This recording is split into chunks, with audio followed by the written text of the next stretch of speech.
네,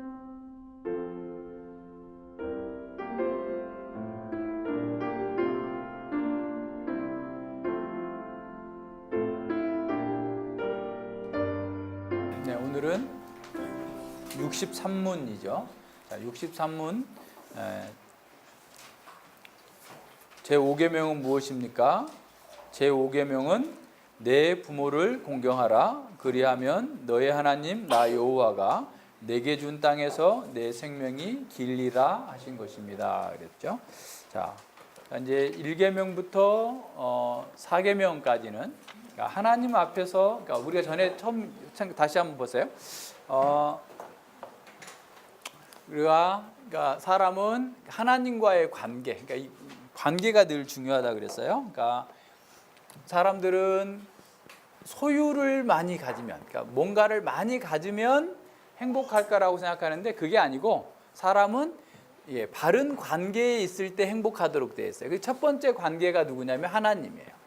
그러니까 사람은 하나님과 바른 관계에 있을 때 진정으로 행복해요.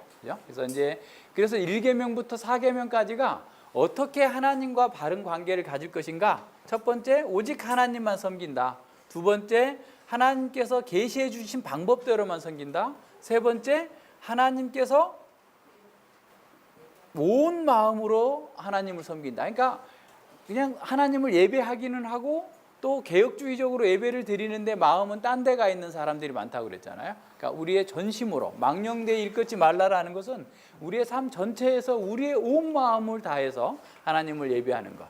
그러면 결과적으로 안식이 주어진다 그랬어요. 그래서 이제 하나님과의 바른 관계를 맺는 사람은 안식하는 거야. 진정으로 행복한 사람이에요. 그러니까 하나님과 바른 관계를 맺지 못하는 사람들이 행복하지 못해요. 하나님과의 바른 관계, 의라는 게 사실 하나님과의 바른 관계의 맺음이거든요. 그러니까 하나님과의 바른 관계 맺음이 복이다. 이거를 아주 그냥 큰 소리로 찬양하고 있는데 그 생각을 해야 돼서 하나님과의 바른 관계를 이렇게 잘 맺음으로써 우리는 안식을 누리고 이렇게 복을 누리게 되는 거죠. 그 다음에 이제 우리가 맺고 있는 가장 두 번째 중요한 관계가 뭐냐면 사람과의 관계죠. 그러니까 이웃과의 관계예요. 이웃과의. 자, 이웃과의 관계를 잘 맺을 때 행복해요. 그러니까 근데 이웃과의 관계 첫 번째가 뭐냐면 부모님이에요. 부모. 그러니까 부모님과의 관계를 잘 맺어야 행복해. 그러니까 다른 관계가 다 좋아도 부모님과 관계가 나쁘면 우리는 행복할 수가 없어요. 왜냐하면 부모님이 우리의 선생님이에요. 교사예요. 선생님. 인생은 어떻게 살아야 된다라고 가르치는 선생님이에요. 그러니까 부모님과의 관계가 나빠지면 하나님을 부모님께로부터 배워야 되는데 하나님을 안 배우게 되겠죠. 또 세상을 어떻게 살아야 되는지, 어떤 위험이 있는지 수많은 어떤 그 일들이 있는데 선생님의 말씀을 안 듣는 거잖아요. 그래서 이제 부모와의 관계, 그리고 이제 이웃과의 관계 속에서 쭉 이어지는 모든 관계의 첫 번째가 부모님과의 관계입니다. 그래서 이제 이 부모는 좀 더 확장하면 이제 우리 하나님께서 우리 위에 세우신 모든 권위 위에 있는 사람들을 존경하는 것으로 나타나요.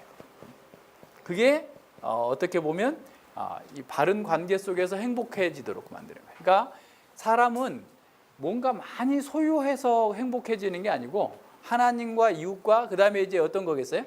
이제 자연과 자연이라고 말하면 좀 그렇죠. 피조물, 피조물과의 관계가 좋아야 돼. 그러니까 피조물 관계는 어떤 거겠어요? 사실은 피조물을 잘 다스리는 거예요. 통치하는 거죠. 어떻게 통치해요? 하나님의 말씀으로. 그러니까 하나님께서 원하시는 대로 통치하는 거예요. 그래서 근데 이제 잠언에서는 하나님과의 관계, 바른 관계를 하나님을 경외한다라고 얘기해요. 경외. 그리고 이웃과의 관계가 좋은 것을 우정, 서로 사랑한다. 우정의 관계. 그래서 이제 세상에 통치하는 것, 이 세상을 바르게 통치하는 것은 왕으로서의 지위를 갖는 거죠. 그래서 하나님을 경외하는 것이 하나님과의 바른 관계를 갖는 거고, 이웃과 우정의 관계로. 그러니까 요나단과 다윗의 우정을 생각해 보세요. 그러니까 나의 자원과 나의 은사가 이웃을 섬기고 사랑하고 보호하도록 주어진 거다. 라고 하는 그런 우정을 얘기하는 거예요. 그렇게 살 때 우리는 이웃과의 관계도 행복해요. 근데 반대로 한번 생각해 보세요. 이게 그렇지 못하잖아요. 오늘 우리 사회에는 너무나 이게 깨졌어요. 그래서 이제 이런 것들을 전제하고서 이제 5계명을 보면 이게 왜 지금 문제가 있구나. 우리에 있는 문제가 뭐구나. 우리가 이 문제를 어떻게 해결해서 어떻게 복되고 행복한 삶을 살 수 있을 것인가. 이걸 우리가 알 수 있는 거예요. 그래서 이제 제후 행복해지고 싶죠. 그럼 어떻게 해야 되겠어요? 첫 번째, 하나님과의 바른 관계. 두 번째, 사람과의 바른 관계를 가져야 되는데 부모님을 존경하는 거예요. 여기서 5계명에서 말씀하시는 첫 번째 계명이에요. 5계명은 내 부모를 공경하라. 부모를 공경하는 거예요. 그러니까 부모를 사랑하고 부모를 공경하는 것이 행복해지는 방법이에요. 그러니까 이런 모든 면에서 한번 잘 생각해 봐야 되죠. 자, 신명기 한번 찾아봐요. 신명기 6장 4절로 9절 찾아보세요. 그러니까 이게 이스라엘 공동체에서는 사실은 이제 부모님이 선생님이라고 그랬잖아요. 그러니까 부모님이 이제 제사장부터 이제 이스라엘에서는 제사장이 이제 부모에게 말씀을 가르쳐요. 그러면 부모님은 이제 집에 가서 자녀들에게 하나님의 말씀을 가르치는 거죠. 그러니까 제사장은 이제 하나님의 말씀을 잘 풀어서 이스라엘 백성들 부모된 자들에게 가르치고 부모는 그 자녀에게 가르치는 거죠. 그래서 이런 하나님의 말씀을 그러니까 하나님과의 바른 관계를 맺으려면 이게 자기에게 생명을 주고 자신의 모든 삶을 보호하고 울타리가 되어주는 부모님을 공경해야만 하나님의 말씀을 듣고 배우고 하나님의 뜻대로 살아갈 수 있는 거죠. 자, 신명기 6장 4절과 9절 같이 한번 읽어봐요. 이스라엘아 들으라. 우리 하나님 여호와는 오직 하나인 여호와시니 너는 마음을 다하고 성품을 다하고 힘을 다하여 내 하나님 여호와를 사랑하라. 오늘날 내가 내게 명하는 이 말씀을 너는 내 마음에 새기고 내 자녀에게 부지런히 가르치며 집에 앉았을 때든지 길에 행할 때든지 누웠을 때든지 일어날 때든지 이 말씀을 강론할 것이며 너는 또 그것을 내 손목에 메어 기호를 삼으며 내 미간에 붙여 표를 삼고 또 내 집 문설주와 바깥문에 기록할지니라. 아멘. 자, 그러니까 부모가 하나님의 말씀을 이렇게 받아. 근데 어떻게 받아야 돼? 온 마음으로 받아야 돼. 온 힘을 다해서. 그죠? 내 마음을 다하고 성품을 다하고 힘을 다해서 너 전 인격 전체로 하나님의 말씀을 귀하게 받고 하나님을 경외하고 사랑하라라는 거예요. 그죠? 그러니까 하나님 그것이 이스라엘 백성들의 첫 번째 의무예요. 자, 그렇게 사랑한다면 그죠? 자기 마음에 새겨야 돼. 그 말씀을 새기는 거예요. 예. 자기 마음에 말씀을 막 새겨야 돼. 그 말씀을 새기려면 어떻게 해야 되겠어요? 말씀을 듣기는 열심히 들었어요. 근데 나중에 가서 보면 별로 삶이 변화되지 않았어. 새기지 않았기 때문에, 마음에 새기지 않기 때문에. 콩나물 씨름에 물 주는 것처럼 다 빠져나가 버렸어. 조금씩 잘하는 건 사실이긴 한데 자꾸 마음을 새기는 것은 그 말씀을 자꾸 되뇌이고 묵상하고 그 말씀에 비추어서 자기를 돌아보고 자꾸 이런 노력들을 해야 되는 거예요. 그러지 않으면은 듣기는 들어서 아는 것 같은데 실제 삶에서 삶의 변화된 능력은 나타나지 않아요. 내가 새기고 그리고 가장 중요한 것은 그 말씀을 내 것으로 하는 것은 어떻게 하는 거예요? 사는 거예요. 말씀대로 살면 내 것이 돼요. 그러니까 그 말씀대로 내가 살지 못하는 한 아직 내 게 아니야. 자동차를 갖다 놓기는 했는데 운전을 하지 못하면 나한테 무슨 소용이 있냐고. 그죠? 말씀을 받아놨는데 말씀대로 안 살면 나에게 무슨 소용이 있냐고. 그죠? 연수를 받아서 10시간 22만 원 내고 연수를 받아서 자유롭게 운전해야 그죠? 이게 내 것이 되는 것처럼 하나님의 말씀을 받았어요. 주일날 아주 그냥 정말 집중해서 졸지 않으려고 막 눈을 부릅뜨고 필기를 하면서 받았는데 그리고 끝이야. 그러면 내 게 아닌 거예요. 내 게 되려면 내가 그거를 따라 살아야 돼. 순종하기 위해서 하는 거예요. 그렇게 새기고 그 다음에 할 일이 있어요. 어떻게 하라고요? 이렇게 하는 사람 있어요 요즘에? 이거 안 했기 때문에 우리 넘어지는 거예요. 어떻게 하라고 그랬어요? 자녀에게 부지런히 가르치는데 그 부지런이라고만 하면 아니 나 부지런히 했어요 라고 할 것 같아서 하나님께서 덧붙이시는 거야. 네가 부지런히 했다고 하려면 이렇게 해야 된다. 앉아있을 때든지 길에 행할 때든지 누웠을 때든지 일어났을 때든지 말씀을 강론하라는. 누워가지고 같이 야 TV 보자, 영화 보자. 길에 가면서 막 맨날 저 사마귀가 어쩌고 저쩌고 뭐 이런 거 저런 거 계속 뭐 곤충 얘기하고 뭐 하나라도 지식을 더 주고 단어 암기 더하게 하려고 막 맨날 이렇게 하고 하나님 말씀으로는 전혀 해석도 안 하고 가르치지도 않고 강론하지 않으면 우리는 지금 하나님의 말씀을 어긴 거예요. 5계명을 어긴 겁니다. 어린이집에 맡겨놓고 공립학교에 맡겨놓고 잘 가르칠 거라고 생각하죠. 그러니까 이런 것들이 다 우리가 사실은 이 5계명의 말씀을 어기는 거다라고 하는 사실을 기억해요. 자, 이 계명을 또 우리가 율법 해석의 원리 세 가지로 한다고 보면 어떻겠어요? 첫 번째는 원상의 인간의 의를 보여준다고 그랬죠.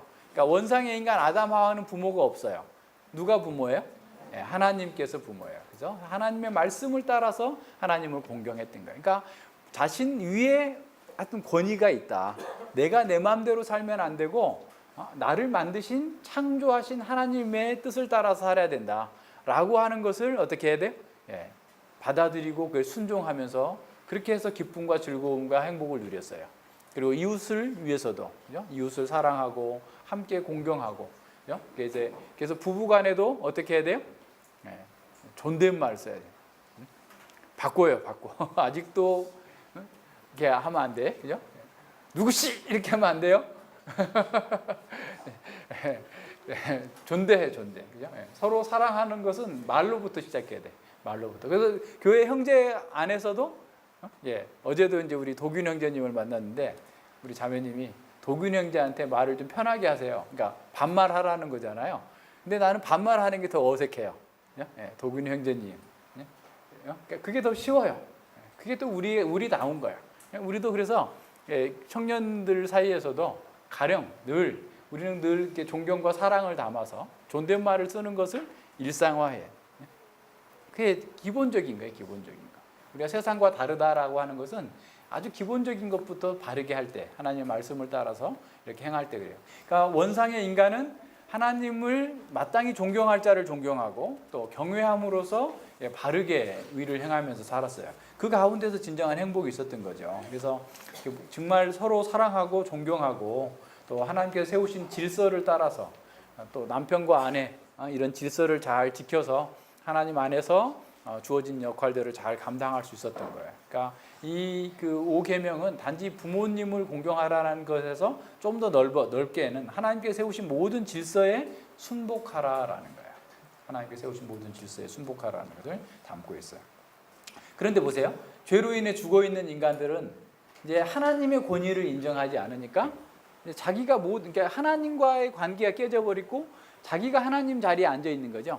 그러니까 늘 어떻게 자기를 위해서라면 이 뭐 다른 사람들 뭐 모든 것들을 그냥 다 박살내는 거예요. 박살을 내. 그러니까 사람들이 가는 곳에는 어디나 다 분열과 갈등이 있어요. 그러니까 이 관계가 깨어지는 죄로 인해서 관계가 깨어진 사람은 자신을 최종적인 권위를 둬요. 나야 나. 모든 게 나. 자기가 최고라고 생각하는 거죠. 그래서 하나님도 자기 밑에 둬야 되고 모든 사람들이 다 자기에게 복종하도록 하는 것이 자기가 행복해진 거다 생각하는 거죠. 권위를 인정하지 않아요. 부모의 권위를 인정하지 않아요. 타락한 인간의 그 속성들 속에는 다 그냥 자기가 하고 싶은 대로 하려고 하는 거잖아요. 찬이도 그러죠. 부모님의 권위를 인정하지 않고 정연이도 마찬가지야. 부모님께서 부모님을 사랑하고 부모님의 권위를 인정한다면 부모님이 한마디 하면 딱 들어야 되는데 안 들어. 모른 척해. 그리고 그냥 계속 도망가고 뭐 하고 뭐 아니고 뭐 그렇게 말이 많아 애들이. 목사님이 야 그렇게 하면 안 된다 그러면 뭐 거기다 대놓고 막 나는 한마디 했는데 서너 마디 막 해가지고 야 얘들하고 있는 게 너무 피곤하네. 이런 마음이 들 정도로 왜 그러겠어요? 권위를 인정하지 않는 거야. 자기 하고 싶은 대로 하겠다는 거지. 왜 내가 하고 싶은 대로 하는데 당신은 자꾸 막냐는 거지. 따지고 보면. 그래서 계속 반발하는 거야. 그게 뭐 때문에 그래? 죄 때문에 그래요. 찬이, 그죠? 찬이 목사님 얼굴 보세요. 그죠? 예. 뭐 때문이라고요? 응? 예, 죄 때문에 그래요. 예. 그러니까 찬이가 그런 마음이 생겨날 때, 아유, 내가 죄 속에서 막 하나님께서 말씀하신 대로 안 살려고 하는 죄가 내 속에서 막 나오는구나. 이렇게 생각을 하면서 어떻게 해야 돼요? 하나님 저 도와주세요. 죄 짓지 않게 도와주세요. 엄마 아빠 말에 순종할 수 있도록 제 마음을 붙잡아 주세요. 이렇게 기도하는 거예요. 아시겠어요? 네. 그렇게 해야만 찬이가 아빠 엄마로부터 오는 하나님의 말씀과 부요함을 누릴 수가 있는 거예요. 그러니까 우리는 죄로 인해 다 그래요. 누구나 다 그래. 그래서 막 우리 위에 둔 사람들에 대해서도 막 멸시하고 조롱하고 계속 이렇게 자기 마음대로 이렇게 하려고 하는 거죠. 그러니까 막 세상에는 뭐 너무 싸움과 다툼과 분쟁이 끊일 날이 없어요. 다 뭐예요? 자기 중심적으로 하니까 자기가 권위의 최고 위에 있어야 된다고 생각하는 거예요. 그러니까 이게 지금 인간이 부패에 대해서 그래요. 그래서 이런 자녀들이 가정에서 제대로 된 양육을 받고 제대로 된 교육을 받지 못하게 되면 밖에 나가서 누구 말도 들을지 않아요. 근데 밖에 나가서 어떤 그 행동에 제약이 있다라고 하는 것은 어떤 법적인 제재가 있어야 되는데 그 죄에 비해서 법적인 제재가 너무 약해. 그러니까 어제가 보니까 요새 그 무슨 뭐 블랙박스 뭐 이렇게 해가지고 사람들이 막 그 위협 운전하고 막 이렇게 하는 거 있잖아요. 겁나잖아요. 그 사고가 나고 막 이렇게 죽을 수도 있는데 그렇게 위협을 했는데 그래서 신고를 했더니 그 나중에 이제 그게 그렇게 날라왔는데 그 사람한테 벌점 10점 과태료 4만 원 했대. 너무 말이 안 되잖아. 내가 죽을 수도 있는 그런 상황인데. 그러니까 그렇게 그 상대방을 위협하고 못된 짓을 하면 그 벌에 합당하게 어떤 징계가 따라가야 되는데 벌보다 징계가 너무 약하니까 그냥 우습게 여기는 거예요. 아이들도 마찬가지예요. 아이들이 잘못한 것에 대한 합당한 징계가 있어야 되는데 죄는 이만큼 졌는데 징계는 아주 약하게 하면 그냥 우습게 생각하는 거지. 뭐 그까짓 거 하고 막 늘 넘어가 버리는 거예요. 이런 면에서 생각해야 되는 거죠. 그러니까 이 현재 지금 사회는 다 모든 사람들이 누구나 할 것 없이 목사님을 비롯해서 모든 사람들이 내가 왕이다. 내가 주인이다. 내 마음대로 해야 된다라고 살고 있어요. 그러니까 세상은 다 문제죠. 그런 사람들 속에 살 때 우리는 어떻게 해야 되겠어요? 재현이 너 왜 그래? 재우가 그렇게 말하지 말고 재현이 너 또 자기 틀에 쌓여 있구나. 자기 현민에 쌓여 있구나. 또 자기 방식대로 살려고 하는구나. 그러면 안 되지. 우리 하나님 말씀대로 하자. 우리 같이 기도하자.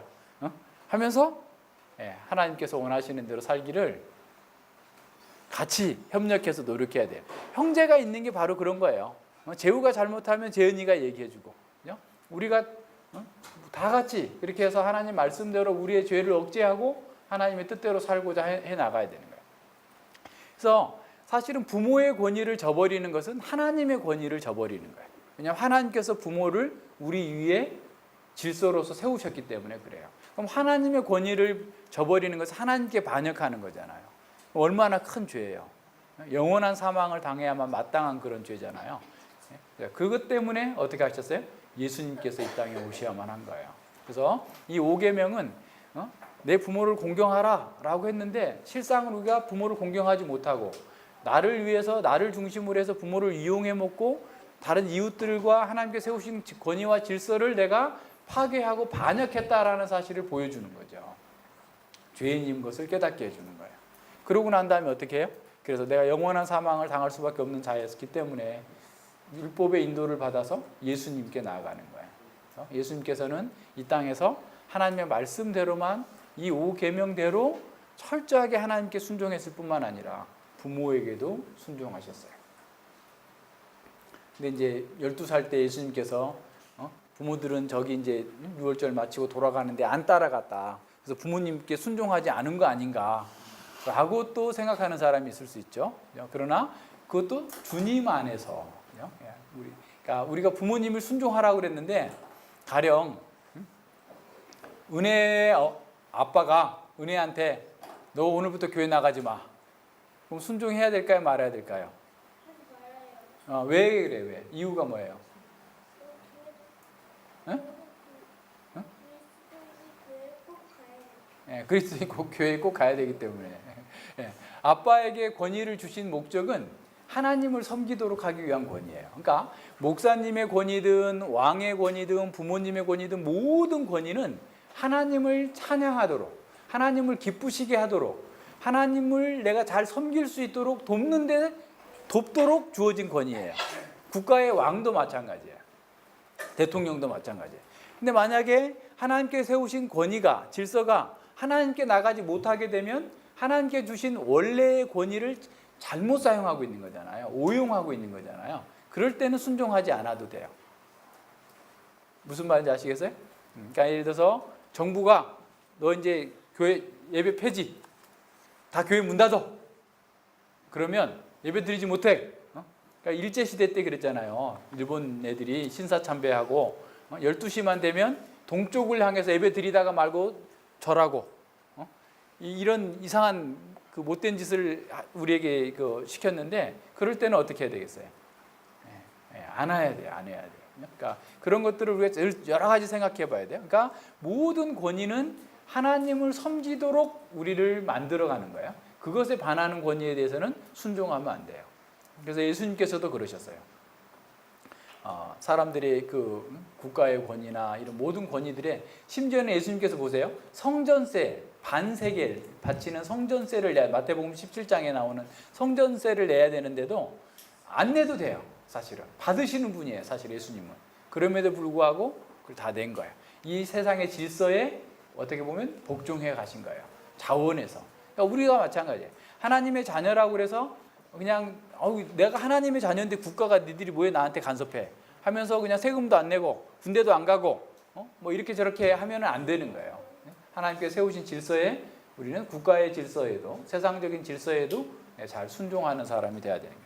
이게 5계명을 잘 따라서 사는 사람들입니다. 그래서 이제 우리가 예수님처럼 우리가 예수님을 믿었다고 하면 1차적으로 어떻게 해야 되겠어요? 부모님을 공경하고 사랑하는 거예요. 1차. 이제 근데 부모님이 완벽한 사람일까요? 응? 그래요, 안 그래요? 부모님에 대해서 착각하면 안 돼요. 부모님이 천사 같아야 된다고 그러면서 목사님, 우리 아빠가 이랬어요, 저랬어요. 그건 잘못한 거예요. 여기 보세요.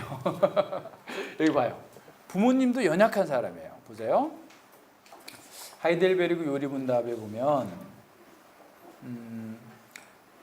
104문인데요. 하이델베르그 요리문답 104문답에 보면 이렇게, 자, 5계명에서 하나님께서 무엇을 요구하십니까? 라고 묻고, 나의 부모와 내 위의 권위를 행하는 모든 이들에게 모든 존경과 사랑과 충성을 보이며 그들의 선한 교훈과 징계에 스스로 굴복하여 합당하게 복종하는 것과 또한 그들의 약점과 부족함을 인내로 견디기를 요구하시니 이는 하나님께서 그들의 손을 통해서 우리를 다스리기를 기뻐하시기 때문입니다. 그러니까 우리 위에 세운 권세가 완벽하기 때문에 내가 순종하라는 게 아니에요.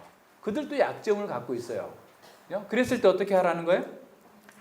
약점과 부족함을 인내로 견뎌라. 그래도 하나님께서 네 부모로 주셨으니까 넌 그걸 견뎌야 돼. 그러면서 어떻게 하라는 거예요? 그들의 손을 통해서 하나님께 다스리는 것을 기쁨으로 받아야 돼요. 그러니까 우리는 흔히 자기도 완벽하지 않지만 다른 사람한테는 완벽하기를 원해. 자기는 천사도 아니면서 악마이면서 남편한테는 천사처럼 행동하라고 해요. 또 반대로 그렇게 해야죠. 아내는 천사처럼 하라고 하는 거죠. 그러니까 안 돼요. 우리 자식들도 마찬가지고 누구도 마찬가지예요. 할 수 없어요. 그들의 약점과 한계가 있어요. 그럴 때 어떻게? 그럴지라도 잘 인내하면서 그들을 통해서 다스리는 하나님의 통치에 내가 잘 복종해 나가는 것. 그것이 이 계명에 합당한 삶인 거예요. 무슨 말인지 아시겠죠?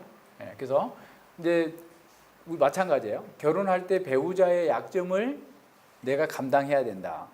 이런 마음을 가져야 돼요. 또 지금 현재도 그죠? 그러니까 이제 이해가 안 돼요? 동의 못 하겠다는 표정인데 아니 다 약점이 있잖아요. 그러니까 아무리 내가 사랑하는 사람이라 할지라도 약점이 있어요. 그럴 때 어떻게 해요? 그 약점은 내가 감당해야 된다. 내가 져야 될 짐이다. 사랑의 짐이다라고 생각하고 그걸 잘 감당해서 그 약점이 되지 않도록 보완하는 역할을 내가 해줘야 돼. 근데 이제 보통 세상 사람들 어때? 부부싸움 하면 그냥 아픈 데만 콕 찔르죠. 그냥 칼로 도려내는 것처럼 그냥 심장을 도려내는 것처럼 꺼내가지고 그냥 확 던지는 것처럼 이렇게 아픈 데만 이렇게 찔러. 가지고 그냥 또 상대방이 또 그냥 뭐 분노가 폭발하게 이렇게 만드는데 그렇게 하면 안 돼요. 그 약점을 감당해야 돼. 우리 모두가 다 마찬가지예요. 우리 교회 안에서도 어떤 형제가 약점이 있어요. 그럼 약점을 우리가 같이 나눠서 그걸 이렇게 보완해주는 역할을 내가 해야 된다고 생각해야지 그 약점 때문에 그 사람을 내치고 이렇게 소외시키고 이렇게 하면 안 돼요. 함께 해 나가야 되는 거죠. 모든 면에서 그래요. 그래서 우리는 자, 예수님처럼 어떻게 늘 부모님을 공경하고 사랑하고 주의 뜻을 따라서 잘 모든 권위의 질서에 복종하는 거예요. 그래서 이제 예수님 십자가에 못 박혀 죽으실 때도 제자들을 향하여서 요한을 향해서 그 마리아 어머니를 부탁한다라고 해가지고 그 나중에 그 요한이 예수님의 부모 어머니를 이렇게 모시는 그런 상황이 나온 거죠. 그래서 우리는 늘 끝까지 부모님의 약점들이 있어요. 그러니까 물론 그 약점이 우리에게 좋은 건 아니죠. 그렇지만 그걸 잘 견뎌야 돼요. 견디면서 그렇게 해야 됩니다. 그러니까 이제 믿는 부모들은 그래도 괜찮은데 이제 믿지 않는 부모들은 굉장히 어려워요. 그분들의 요구를 다 들어주기가 너무 어렵다고. 왜냐하면 그분들은 다 어떻게 보면 이렇게 육신적인 것만 이렇게 요구하기 때문에 그리고 그게 자기한테 유익한지 어쩐지도 모르잖아요. 그러면서 이제 하기 때문에 그것도 지혜가 있어야 돼요. 지혜가. 그러니까 주님 안에서 부모님을 공경해야 돼요. 그러니까 주님의 뜻을 따라서 주께서 기뻐하시는 방향으로서 부모님을 도와야지 진정으로 도울 수 있는 거지 부모님이 해달라는 대로 다 해준다고 그래가지고 또 잘 되는 게 아니에요. 그렇지만 또 여기도 위험이 있어요. 우리는 늘 죄인이기 때문에 고루발 하나님만 잘 섬기면 됐지 부모는 또 빼도 돼. 이런 식으로 그게 핑계가 돼서는 안 돼요. 그러니까 주님 안에서 부모에게 존경하고 사랑하라 라고 했기 때문에 주님 안에서라는 핑계로 부모님께 마땅히 드려야 될 공경과 사랑을 또는 어떤 육신적인 그 부양을 빼면은 안 된다라는 거예요. 그죠? 그러니까 우리는 부모님을 더 잘 해야 돼요. 그죠? 그러니까 그런 모든 면에서 잘 생각해야 됩니다. 그래서 이제 보세요. 65문답 보세요. 5계명이 금하는 것은 무엇입니까? 5계명이 금하는 것은 각 사람에게 그 지위와 인륜 관계에 따라 높일 자를 높이고 수행할 의무를 행하기를 소홀히 하거나 거스르는 것. 그렇게 하지 말라는 거죠. 인륜의 관계, 그러니까 우리가 만나는 사람들, 우리 회사에 있는 분들, 또 학교의 선생님, 또 뭐 교회에서 이제 장로님, 집사님, 목사님, 우리 모든 우리 주변에 있는 가운데 하나님께서 세우신 그 사람들에 대해서 높일 자를 높이고 수행할 의무를 수행하기를 소홀히 하거나 거스르지 말라. 5계명은 거기까지 포함하고 있다는 거죠. 자, 66문답. 5계명을 지켜야 할 이유는 무엇입니까? 5계명을 지켜야 할 이유는 이 계명을 지키는 모든 사람에게 장수하고 잘되게 하시겠다고 약속하시기 때문입니다. 다만 하나님에게 영광이 되고 그들에게 선이 되는 한 그렇습니다. 그랬죠? 그러니까 5계명을 지켜야 나머지도 돼요. 그러니까 5계명을 안 지키면 다른 계명을 지킬 수가 없는 거죠. 이 모든 면에서 그런 거예요. 그래서 이제 부모님께 근심을 끼치는 자식이 돼서는 안 되겠다. 부모를 기쁘게 해야 되는 거죠. 부모를 순종하고 부모님의 은혜에 사랑에 보답하는 그런 마음들을 늘 가져야 돼요. 오늘날은 너무 이게 전통적인 가치가 다 깨져 있어요. 그러니까 이건 부유하면 부유할수록 그래요. 사람들이 부유하면 부유할수록 왜 그러겠어요? 자기가 힘을 가졌잖아요. 그러니까 자기가 힘을 가졌기 때문에 예전에 힘이 없으면 누군가의 권위 아래서 생존을 하려고 하는데 힘이 있으니까 너 필요 없어. 내가 알아서 할 거야. 그러니까 뭐 그냥 다 혼자 살고 돈만 있으면 그냥 뭐든지 다 되고 이게 로마 시대에도 그랬어요. 2000년 전에도 이미 로마 사회에서도 로마도 막 여기저기 정복하면서 주변에 있는 식민지들로부터 엄청난 재화가 들어오거든요. 보물이 막 들어오는 거 가지고 진탕 먹고 토하고 또 먹고 그냥 뭐 부인 결혼도 안 하고 그냥 막 이렇게 살고 동성애하고 뭐 온갖 더러운 일이 다 벌어졌어요. 왜 그래요? 자기가 힘이 있으니까 그런 거예요. 사람들이 이제 생각하기를 사람들은 돈이 있으면 잘 살 거라고 생각하는데 돈이 있으면 더 피폐하게 돼요. 전반적으로 우리 사회가 그런 게 다 그거 마찬가지입니다. 하나님을 버리고 하나님의 뜻을 버리는 그 사회 때문에 그래요. 잠언 22장 6절 한번 찾아보세요. 잠언 22장 6절에 보면 마땅히 행할 길을 아이에게 가르치라. 그리하면 늙어도 그것을 떠나지 아니하리라 그랬어요. 자, 마땅히 행할 길은 뭐겠어요? 인생에서 어떻게 살아야 되는가? 하나님을 경외하고 이웃을 사랑하고 이웃과 우정의 관계를 잘 맺고, 그죠? 예, 믿음으로 살도록 가르치는 거죠. 마땅히 행할 길을 자녀에게 가르치는 거예요. 그러니까 성경을 가르치지 않으면 아무리 유학을 보내고 별짓을 다 해도 마땅히 행할 길을 가르치지 않은 거예요. 하나님의 계명을 어긴 거예요. 이 5계명을 어긴 겁니다. 그러니까 자녀에게 마땅히 할 걸 가르쳐야 돼요. 자녀를 가르치는 게 쉽다고 하는 사람은 그건 진짜 뭐 자식이 천사이거나 이게 뭘 모르는 사람이에요. 어려워요, 어려워. 그죠? 가나안 족속들만큼 진멸의 대상이야. 애들이 그 말을 잘 듣겠어요? 당연히 안 듣지. 잘 들을 거라고 생각하는 사람 창세기 공부 다시. 애들 속에서 다 이렇게 나오지. 그럼 그걸 어떻게 해야 되겠어요? 예, 정말 강하고 담대해져야 돼. 내가 영적으로 강해야 되고 담대하게, 그냥 얘가 죽을까봐 뭐 웃자가 저자가 맨날 벌벌 떨면 애한테 이제 그냥 넘어가요. 때려도 죽지 아니하리라. 오죽하면 잠언에서 그런 말까지 했을게. 매를 아끼면 애가 망하는데 때려도 죽지 않을 거다. 죽을까봐 못 때리지 말라라는 거예요. 여기서 매라는 것도 그냥 매만 얘기하는 게 아니라 아이의 잘못에 대한 모든 징계의 방법들을 얘기하는 거예요. 그래서 아까도 얘기한 것처럼 합당하게, 그 잘못에 합당하게 어떻게 보면 이렇게 제한을 줘서 그 아이가 잘 이렇게 올바른 습관을 갖고 잘못된 것에 대해서 피할 수 있도록 다 알아들어요. 모른 척해도 다 알아듣습니다. 그러니까 그걸 잘 가르치는 거예요. 그러니까 우리 자녀들을 잘 가르쳐서 하나님을 경외하는 사람으로 만드는 것이 부모에게 있어서 가장 1차적인 책무예요. 그것을 소홀히 하면 이제 그 다음 세대는 이제 없습니다. 한국 교회가 그래요. 지금 교회들이 자녀들을 그냥 다 분리시켜 가지고 주일학교 보내놓고 나머지는 평일날은 맨날 학교에다가 학원 삥삥삥 돌려가지고 애들 머릿속에 든 게 없어요. 주일학교 와서도 제대로 말씀을 듣나요? 무슨 연극이나 하고 영화나 보고 아니면 스마트폰 벌써부터 만지고 있고 개그맨 데려와가지고 얘기해가지고 언제 뭐 되겠어요? 아무것도 안 되지. 은혜, 말씀을 공부하고 나서 저녁에 집에 가서 아빠랑 오늘 말씀 들은 것에 대해서 공부하고 있어요? 복습해요? 오늘부터 하세요? 네. 이거 안 하면 아무리 은혜가 여기서 집중해서 들어도 집에 가면 벌써 까먹거든. 네. 오늘 뭐 전국 노래자랑 하는 거 아니야? 뭐 무슨 뭐 하는 거 아니야? 하면서 이제 TV 틀면 이제 뭐 여기서 아무리 열심히 집중했어도 다 날아가 버려요. 집에 가서 다시 가정 예배 하면서 오늘 말씀의 요점, 또 거기서 우리가 더 깊이 생각해야 될 점. 아빠는 이렇게 이해했는데 너는 어떻게 이해했니? 체크하는 거야. 그래서 아이가 그 말씀을 다시 한번 되새길 수 있도록. 그래서 그 다음 주에 물어보면 은혜한테 지난주 주일 설교 제목이 뭐였지?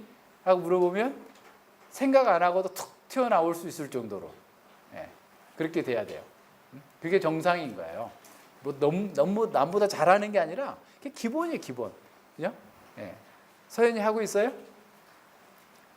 여기서 아이 오긴 것만 해도 얼마나 큰 건데 또 목사님 너무 큰 요구를 하시네요. 라고 생각할 수 있을지 모르지만 그거 해야 돼요. 그래야지 우리가 정말 마땅히 행할 것을 가르치는 그런 부모의 역할을 잘하는 겁니다.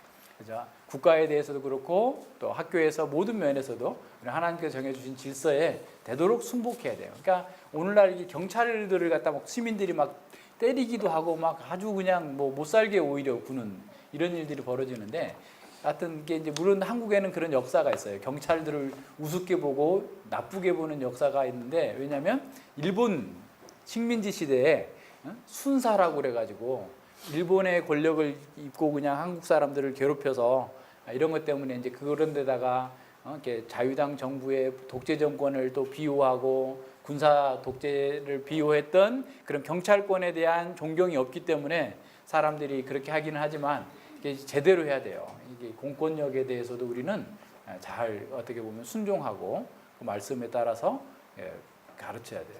그러면 우리가 좀 다른 거예요. 그러니까 예를 들어서 동사무소를 가든 뭐 이렇게 예를 들어서 가령 신호 위반을 해서 경찰관한테 딱지를 끊기든 이럴 때 모든 면에서 우리는 항상 이런 하나님께서 세우신 국가의 질서에 대해서 순복한다라는 그런 마음 자세로 갖고 해야 됩니다. 기도합니다. 예, 하나님 아버지 감사를 드립니다. 하나님께서 부모를 통해서 저희들에게 생명을 주셨고 또 부모님을 통하여서 하나님의 말씀을 배울 수 있도록 은혜 주시고 우리가 다 성인이 될 때까지 성장하고 또 자라는데 모든 울타리가 되게 해주시고 또 하나님을 알고 경외하는 사람으로 자라갈 수 있도록 이렇게 부모님들을 주셔서 감사를 드립니다. 저희들이 이런 부모님께 순종해야 함에도 불구하고 우리는 죄로 인해 죽어 있어서 늘 자기가 중심이 되고 자기가 왕이 되어서 부모님마저도 내가 원하는 대로 내 이익을 위해서 행동해야 된다라고 잘못된 주장을 하고 있었던 것들이 너무나 많이 있었습니다. 우리의 그런 죄 때문이라면 우리는 하나님을 반역했기 때문에 영원한 사망을 당할 수밖에 없는 자들이었죠. 그렇지만 예수님께서 바로 그런 저희들을 위해서 십자가에서 저주를 받아서 죽으셨고 또 부활하심으로 우리에게 그리스도의 의를 덧입혀 주셔서 이제 주님처럼 부모님과 하나님의 권위를 인정하고 참으로 온유하게 하나님을 사랑하고 부모님을 공경할 수 있는 사람이 되게 해주셨사오니 감사를 드립니다. 그렇지만 우리의 마음과 육신 속에서는 여전히 죄된 본성이 있어서 하나님께서 세우신 질서, 부모님께 순종하지 않고 또 학교의 선생님이나 세상의 어떤 국가의 어떤 지도자들에게도 순종하지 않는 그런 오만하고 악한 마음이 늘 우리 속에서 나오고 있사오니 아버지여 저희들을 불쌍히 여겨주셔서 그런 죄에 넘어지지 않도록 늘 이 말씀을 기억하게 하시고 말씀대로 순종함으로써 진정한 복을 누리고 하나님과 이웃들과 아주 좋은 관계 속에서 복된 삶을 누려갈 수 있도록 함께하여 주시옵소서. 감사드리며 예수님 이름으로 기도드립니다. 아멘.